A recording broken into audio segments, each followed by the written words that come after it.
बहराइच हिंसा के 2 मुख्य आरोपियों से पुलिस की मुठभेड़, 5 गिरफ्तार। लेटेस्ट और ऐसे ही बड़ी खबरों को सबसे पहले देखने के लिए चैनल को सब्सक्राइब कर बेल आइकन की घंटी जरूर दबाएं। यह खबर उत्तर प्रदेश के बहराइच से है, जहां पर महाराजगंज में हुए हिंसा के 2 मुख्य आरोपियों की पुलिस से मुठभेड़ हो गई, जिसमें दोनों आरोपी घायल हो गए। उनके पैरों में गोली लगी है। जानकारी के अनुसार पुलिस ने नानपारा बाईपास पर हाड़ा बसेरी नहर के पास आरोपियों की घेराबंदी की, जहां पुलिस व आरोपियों के बीच जवाबी फायरिंग हुई, जिसमें 2 आरोपी घायल हो गए। आरोपियों के नाम मोहम्मद सरफराज और मोहम्मद तालीम है। यूपी के ADG law and order Amitabh yes ने बताया कि इनकाउंटर के बाद 5 आरोपियों को गिरफ्तार कर लिया गया है। ये सभी हिंसा के आरोपी थे। उन्होंने कहा कि आरोपी नेपाल भागने के फिराक में थे। बता दें कि बहराइच के महाराजगंज में रविवार शाम को प्रतिमा विसर्जन के दौरान हुए बवाल में राम गोपाल मिश्रा नाम के युवक की गोली लगने से मौत हो गई थी, जिसके बाद सोमवार को आक्रोशित भीड़ ने कई दुकानों, मकानों और गाड़ियों को आग के हवाले कर जमकर उत्पात मचाया। हालांकि ADG law and order Amitabh S के पहुंचने के बाद हालात काबू में आए। मंगलवार और बुधवार को जिले में शांति रही। वहीं गुरुवार को जिले के साथ साथ महाराजगंज इलाके में भी इंटरनेट बहाल कर दिया गया। वहीं इस हिंसा के आरोपियों की पुलिस द्वारा घर से उठाए जाने और इनकाउंटर होने की बात सामने आ रही है, जबकि यूपी पुलिस ने इस मामले पर बयान जारी करते हुए कहा कि रविवार को महाराजगंज हिंसा में जान गंवाने वाले युवक के केस में आज बहराइच पुलिस द्वारा 5 लोगों को गिरफ्तार किया गया है, जिनके नाम मोहम्मद फ़हीम, मोहम्मद तालीम, मोहम्मद सरफराज, मोहम्मद हमीद और मोहम्मद अफजल है। पहले 2 की निशानदेही पर मर्डर में प्रयुक्त किए गए हथियार की बरामदगी के लिए जब पुलिस टीम घटनास्थल से 45 किलोमीटर दूर नानपारा कोतवाली के बाईपास पर हाड़ा बसेरी के पास लेकर गई, तो इनके द्वारा वहां रखे गए हथियारों से पुलिस पर फायरिंग की गई।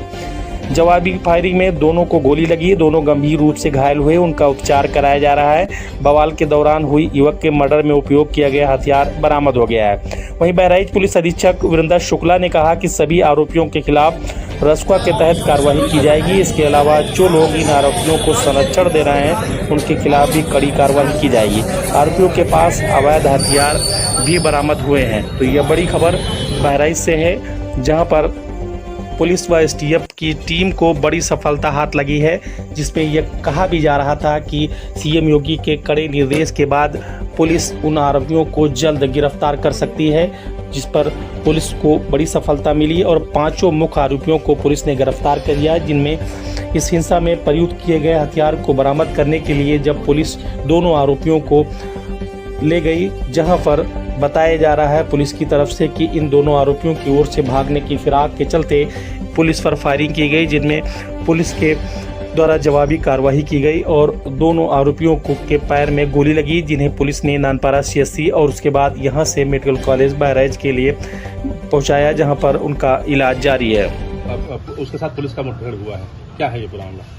जी, थाना हरदी के क्षेत्र अंतर्गत महाराजगंज में जो 13/10 को एक बहुत दुखद और दुर्दांत घटना हुई थी, जिसमें एक युवक को गोली मार के हत्या कर दी गई थी, उसी के क्रम में हमारी टीम ग्राउंड पे काम कर रही थी। सभी अभियुक्तों की हमें तलाश थी, तो आज 5 मुख्य अभियुक्त पुलिस के कब्जे में आ गए हैं, जिनमें से 2 अभियुक्त जो हैं, जिनका नाम है मोहम्मद तालीम उर्फ सबलू और मोहम्मद सरफराज उर्फ रिंकू। इनकी निशानदेही पे पुलिस की टीम्स मर्डर वेपन की रिकवरी के लिए गई थी, जो कि इन्होंने नेपाल बॉर्डर के समीप नानपारा क्षेत्र में छुपा कर रखी हुई थी। और वहां पर जब गई तो जो डीवीबीएल गन मर्डर में उपयुक्त यूज हुई थी, उसको लोडेड हालत में रखा गया था और एक और अवैध असला इनके द्वारा वहां पे छिपाया गया था और इनके द्वारा पुलिस पर फायरिंग की गई। आत्मरक्षा में की गई जवाबी फायरिंग में इन दोनों को भी गोली लगी है। ये घायल हुए हैं।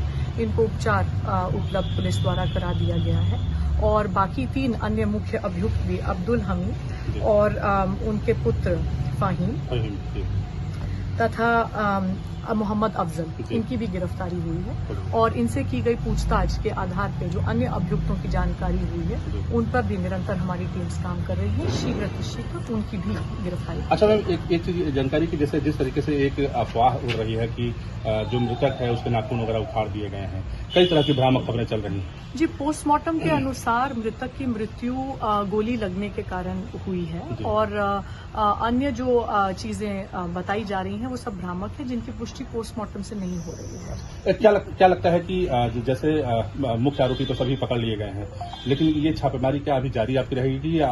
जी, बिल्कुल जारी रहेगी। जैसे जैसे नए तथ्य आ रहे हैं, जो भी कोई लोग इसमें समर्थक, प्रोत्साहक के रूप में या इसको पूरा प्लान करने में, इनको संरक्षण देने में संलिप्त पाए जाते हैं, सभी के खिलाफ ठोस कार्रवाई की जाएगी। इस घटना में संलिप्त सभी अभियुक्तों के खिलाफ रासुका के तहत एवं अन्य ठोस कार्रवाई जल्द ही अमल में लाई। कहाँ पर गोली लगी है इन दोनों को? जी, अभी अस्पताल पहुंच रहे हैं, मौके पर पहुंच के फिर आगे की सूचना। Thank you.